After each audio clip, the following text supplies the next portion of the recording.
Hey everyone, I'm Harmony Edwards and welcome to the very first episode of Money Moves Exposed, where true crime meets real estate, entrepreneurship, and the dark side of the hustle.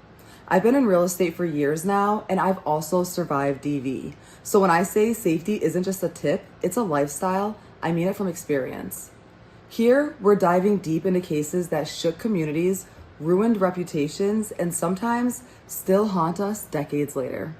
And today, we're starting with a case that changed the way realtors work forever. The unsolved 1983 murder of 3 women in a Houston real estate office. If you're a true crime lover and you like real estate, you're interested in real estate, or you just want to learn how to spot the red flags others miss, hit that subscribe button, give this a like, and stay until the end for actionable safety tips that could save your life. It was August 19th, 1983. Houston was sweltering. It was the day after Hurricane Alicia and summer temperatures climbed into the 90s. But the office at 16007 Memorial Drive stayed cool and quiet. Just another Friday at Shumate & Co. Realtors, tucked away in West Houston's upscale Memorial area. Elizabeth, also known as Betty Shumate, 54, was a mother, a respected businesswoman, and the founder of the firm. And her colleagues, JoAnn Brown, 46, and Frances Ivey, 60, were also in the office. All 3 women had built successful careers in a field still dominated by men, each known for their warmth and for their professionalism. It was business as usual, but by the end of the day, all 3 women would be shot execution style, their bodies discovered in a back office by a temp. There were no signs of forced entry, no screams, and really no witnesses that saw anything. The murders happened just as Hurricane Alicia barreled through Texas, and that storm hit them hard. So the very next day, there were people dealing with their destroyed homes. There was flooding in the roads still, and some of that could have been possibly washed away evidence in a way. It wasn't often moving like fast. So with every day, the case was getting colder and colder. And as the months passed, there was really no suspects. There was one suspect, and it was a guy named Bobby Ace Clark. He was a handyman who worked on Betty's home and was reportedly involved in multiple shady dealings. But despite questioning, speculations, no charges were ever filed against him. In an interview, Betty's son described his mother as being sharp, independent, and trusting, maybe even too trusting, he said. So some speculated that Betty had some recent discoveries of financial inconsistencies in the firm and was preparing to end professional relationships. But again, those are also just speculations. Over the years, investigators went over thousands of leads. They re-examined evidence with newer DNA technology. They interviewed clients and even attempted psychological profiling, but nothing stuck. And today, there have still been no arrests.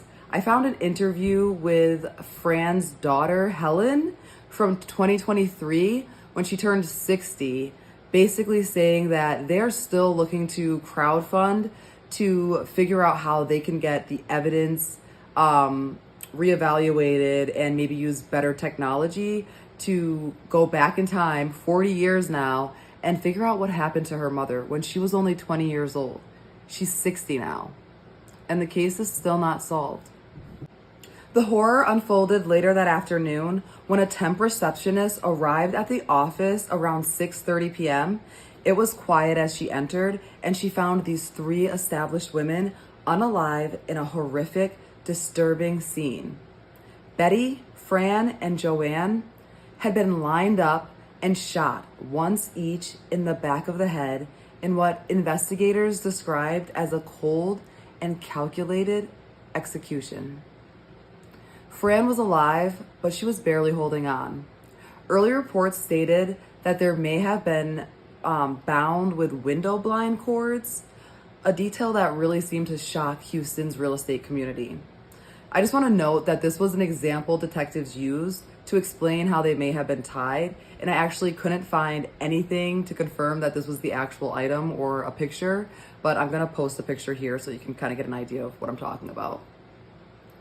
What could be the motive? It was totally unknown to everyone that knew them. Nothing of significant value was taken. Actually, reports said that jewelry was left hidden around the office in a strange way, literally placed in random hiding spaces. Make that make sense. A robbery, but he hides the jewels at the scene of the crime. Could the women have possibly tried to hide their own jewelry, thinking it was a robbery, and because the suspect couldn't find anything, he then unalived them? The office showed no signs of forced entry, so could it have been someone that they knew? Possibly a client, a coworker, a scorned lover. JoAnn was going through a divorce. Could there have been a lover involved in that situation? Who knows, right? So whoever committed this horrific act was either let in willingly or had a way in that didn't raise suspicion. What if it was a disgruntled client, a personal vendetta, or something even more sinister, like maybe a planned hit, a paid attack? A hitman? These murders changed the Houston real estate world forever, and really the national real estate world. After the tragedy, more agencies began implementing check-in procedures, buddy systems for showings, and emergency alert protocols. Yet still, 4 decades later, their families grieve without answers. Their colleagues remember their laughter, their dedication, and the surreal silence that followed their deaths. This story isn't just a whodunit, it's a reminder that trust, routine, and familiarity can sometimes blind us to danger. If you're in real estate, whether you're new or seasoned, let me leave you with a few lessons that we just really can't ignore. Always verify your new clients. Get a name, a phone number, and a copy of their ID. And if possible, meet them at the office first with other agents around. Use tracking apps and share your schedule with someone that you trust. I always use my location setting, so that's a good option as well.